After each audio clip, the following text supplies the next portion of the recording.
All my YouTube friends. It's not me finding Elizabeth. It's me, Elizabeth, found her. So since I last talked to you, I didn't get an endoscopy. My potassium is super low. My stepfather passed away, and I was with him during that time. And for the first time, probably ever in my life, I feel like I have a normal body. So that's what's happening over here. And it's also why I look tired. Let's just dive in. So, last time I came to you guys, I was getting ready to have an endoscopy, like the next day or in a couple of days. Well, went to go get the endoscopy. They didn't take my blood until that morning. That morning when they took my blood, my potassium was like 2.8, which is really low. So they sent me home. It's rescheduled for October 7th. My GERD is getting worse and worse and worse and worse. I have the silent GERD, the one that is like basically focused around mucus and not acid. It's gross. I know. But it was so bad last night, I had to go to the store at 8 o'clock and get Mucinex. So, not great. Not great. Not great. But I went and got my potassium tested again yesterday, and it's still low. It's 3.2. So I'm waiting for the doctor to talk to me about that. I'm taking potassium. Yes, I need to take more potassium. I went back to my there's like is it no Pedialyte? I know Pedialyte sounds crazy. I have a friend who drinks Pedialyte, and I always make fun of him. But there's a Pedialyte like athletic version that is apparently uh, the best thing you can get for improving your electrolytes. So back to drinking my Pedialyte and just hanging out here.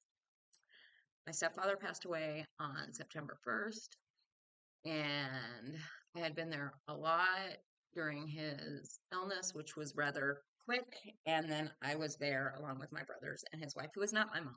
My family's weird. We all stay family, even when people are divorced. And a few days before he died, he told my brothers are my half brothers, so we have the same mom, different dad. Um, he told them, remember, your mom is my very best friend. So that was nice. We might have been trash talking her, or maybe just me, probably just me. Um, anyway, so his current wife and his grandson, and we were all there with him during hours as he passed away. That was, I don't even know how to describe it. I'm still processing it. This is like the first week I have really not been super in touch. The services, well, the visitation and the services are Tuesday and Wednesday of next week. We did the obituary this week, but it's a lot. It's a lot. He's been part of my life for 50 years. Other than my mom, I'm probably the person who's going to be at that funeral who's known him the longest. And it was funny because I was working on his family tree while I was there. And one of the things that'll pop up when you do, I think it's ancestry.com, it'll pop up with documents that are related. And it popped up with his marriage license with my mom. He was 26. My mom was 35. Cougar much? Anyway, they were married for I think about 15 years, but have been divorced for a long time. But anyway, he's been part of my life for a long time. Over the last 10 years, we've gotten even more connected because we've done a lot of family travel together. So, and I love his new wife. She's amazing.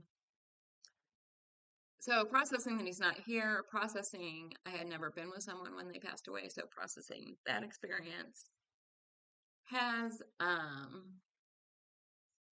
don't know. It's been a thing. Still processing it. Still figuring that out. It's brought up a lot of thoughts about my own mortality.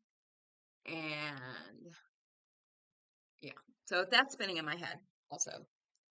Lots of reflux, lots of death and grief thoughts. And then something else happened. I know I've said that I'm rebranding this channel not to be just about weight, but this is a weight related thing. So, been on Zepbound for like 3 years, and over the last couple of months, I have had like a steady drop. It probably has something to do with why I need an endoscopy, and I shouldn't be happy about it. But the pictures I have seen over the last week or two I look at those pictures and it's like I look like a normal person.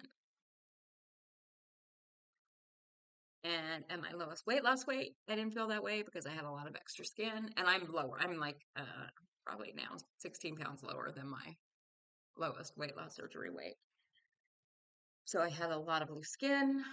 Um, when I was younger and weighed this much or less, I still thought I was gigantic and super fat. But now it's like to see these pictures of me, and I don't know.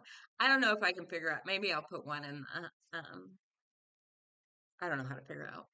I don't embed pictures in here probably, but anyway, I look like a normal person, and I'm not sure what to do with that. It's sort of amazing. And one of the things that hit me today is I have to go do some things later this afternoon, and I have not been like much on the makeup lately. I get these eyelash extensions, and honestly, with the extensions, you can be much less makeup-y weary than before. But I realized, and I was like, oh, do I want to put on makeup? And I did put on a little bit of makeup. But I was like, I feel like I don't have to overcompensate with makeup because I'm a normal person now. It's very weird. So just a short catch up. That's what's happening here. Let me know what's going on with you. Do you feel normal? How did that feel after being obese or morbidly obese or super morbidly obese like me? How did that change your perspective on things? It's just weird that so many years later, I'm feeling this. I mean, I had weight loss surgery, what, like 11 years ago, 11 and a half years ago, a long time, 2018, 20, no, 2014, long time ago. So anyway, all right, everyone, sending you lots of love and take it easy out there. It is a crazy world.